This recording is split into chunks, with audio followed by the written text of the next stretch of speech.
আমার সম্পদ যেটা আছে সেটা আমি মারা যাওয়ার পরে ওই 2 কন্যা পাবে অ্যাজ পার ইসলামিক শরিয়া ল 2/3, 1/3 চলে যাবে আমার অন্য ওয়ারিসদের পিছনে, আমার ভাই বোন তাদের কাছে।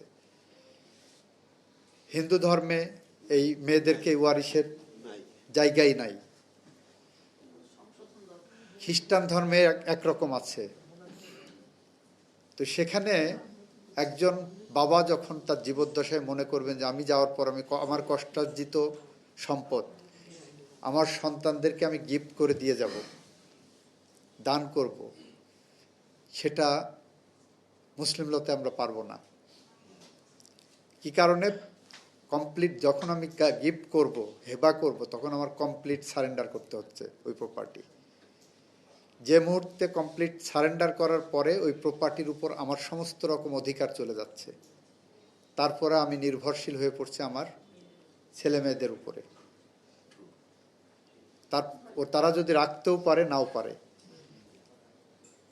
তো এরকম একটা কেস আমার কাছে এসেছিল। একজন মেজর জেনারেল সাহেব, মেজর জেনারেলের ওয়াইফ, আমি নাম বলছি না, ওনাদের 2টা মেয়ে সন্তান ছিল। তার বাড়িধারাতে একটা বাড়ি ছিল। জেনারেল সাহেব মারা যাওয়ার পরে ওনার ওয়াইফের নামে প্রপার্টিটা ছিল। 2 মেয়ের জামাইরা এসে তাকে এমনভাবে আদর আপ্যায়ন করছে যে উনি সব কিছু ভুলে প্রপার্টিটা তাদেরকে দিয়ে দিয়েছেন। যেদিন দিয়ে দিয়েছেন তার পরের সপ্তাহে ওই ভদ্র মহিলাকে, তার বয়স তখন প্রায় 80 বছর, 2 মেয়ে জামাইরা মিলে বাসা থেকে বের করে দিয়েছেন। যদি এরকম আইন করা যায়, ধরেন ভদ্র মহিলা গিফট করলেন, সেই গিফটটা কন্ডিশনাল গিফট হলো যে তার জীবদ্দশায় সে ভোগ দখল করতে পারবেন। তার জীবদ্দশায় সে বিক্রি করতে পারল না, ভোগ দখল করতে পারবে। সেখান থেকে তাকে, এটাকে আইনের ভাষায় বলা হচ্ছে ইউসুফরাক্ট রাইট। এখন সমস্যা হলো এই আইন যখন পাশ করতে যাব তখন মনে হবে গেল গেল গেল গেল, বুঝতে পারছেন? সেই জায়গায় আমাদের একটা ব্যাকিং আছে। ব্যাকিংটা হলো 1963 সালে পাকিস্তান সুপ্রিম কোর্টের একটা রায় আছে যেটাকে বলা হচ্ছে ইউসুফরাক্ট রাইট।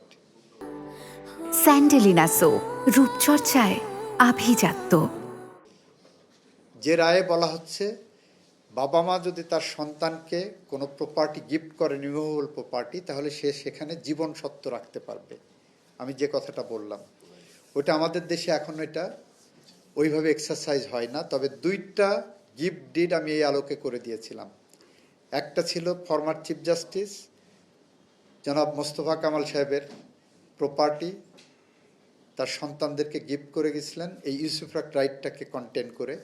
আরেকটা হলেন ব্যারিস্টার সৈয়দ ইশতিয়াক আহমেদ, তার প্রপার্টি গিফট করেছিলেন তার সন্তান। আমি 2টাই আমি করে দিয়েছিলাম এই জাজমেন্টের আলোকে। তার সন্তান আমাদের former chief justice, immediate past chief justice, তাকে দিয়ে গিয়েছিলেন। আপনারা যদি সোশ্যাল অ্যাওয়ারনেস প্রোগ্রামের মধ্য দিয়ে এই জিনিসগুলো সামনে আনেন, অনেক প্রবীণ মানসিক শান্তি পাবেন, একই সাথে তার শেষ নিঃশ্বাস পর্যন্ত তার অর্জিত সম্পদ ভোগ দখল করে যেতে পারবেন, কারোর উপর নির্ভরশীল হতে হবে না। এটা পিএলডিতে একটা ডিসিশন আছে। আপনাদের মধ্য থেকে প্রশ্ন এসেছে নারী, শিশু ও নারী নির্যাতন ডেস্ক আছে, প্রবীণ নির্যাতনের প্রতিরোধের ব্যাপারে কোনো ডেস্ক থাকবে কিনা। আপনাদের সদয় অবগতির জন্য জানাচ্ছি, আইন মন্ত্রণালয়ের অধীন আমরা এবার একটি আইন পাশ করেছি। আমাদের নতুন অধিদপ্তর গঠিত হয়েছে, লিগ্যাল এইড অধিদপ্তর। আপনার একটা 16699 হটলাইন আছে সারা বাংলাদেশের জন্য। সারা বাংলাদেশের জন্য এই অধিদপ্তরের আন্ডারে আমরা এখন লিগ্যাল এইড প্রোভাইড করছি, শুধুমাত্র প্রবীণদের জন্য না, সবার জন্যই। তবে আমাদের নির্দেশনা দেওয়া আছে যে প্রবীণদেরকে অগ্রাধিকার ভিত্তিতে সার্ভিসটা দেওয়ার জন্য এটা বলা আছে। এটা সারা বাংলাদেশ ব্যাপী এবং এর সুফল যেটা আমরা ইতিমধ্যেই পেয়েছি। আমাদের গত 4 মাসের যে স্ট্যাটিস্টিক্স দেখলাম, 20টা জেলাতে আগের 4 মাসে মামলার ফাইলিং ছিল 10,000 সামথিং।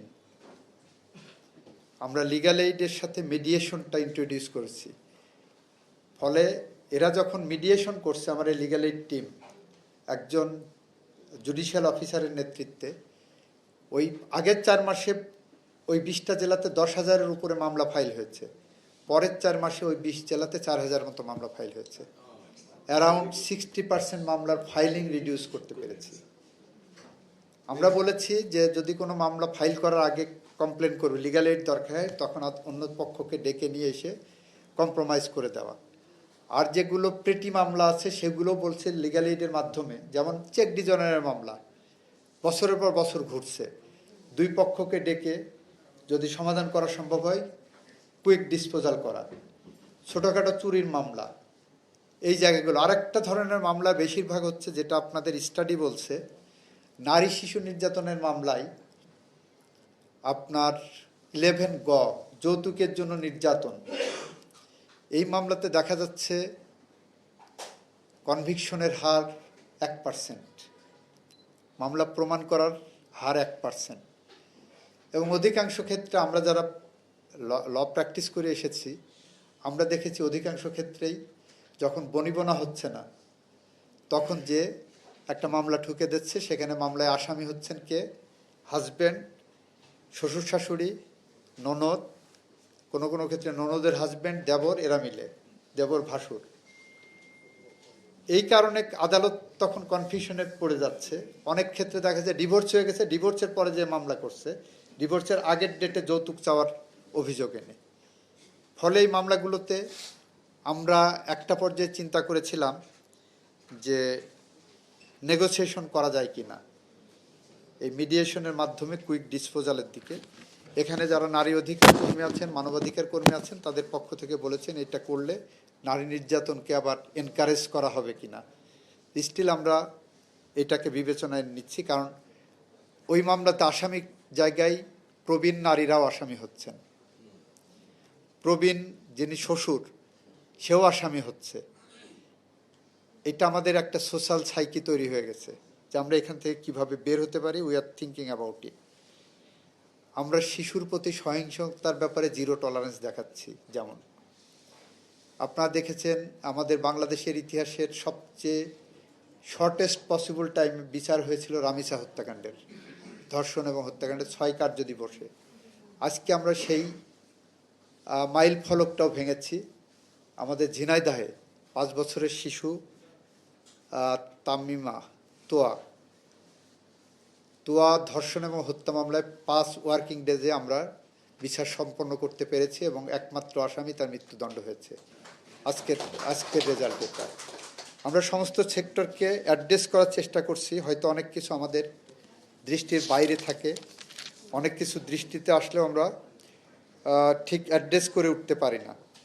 তো আপনাদেরকে অনুরোধ করব, আপনারা লিগ্যাল এইড ইউনিটের সাথে যোগাযোগ করবেন। কোনো জায়গা বাংলাদেশের কোনো প্রান্তে কেউ যদি অসহায় প্রবীণ মানুষ, লিগ্যাল এইডের প্রয়োজন হয়, শেল্টারের প্রয়োজন হয়, লিগ্যাল শেল্টারের, আপনারা লিগ্যাল এইড অফিসে যোগাযোগ করবেন।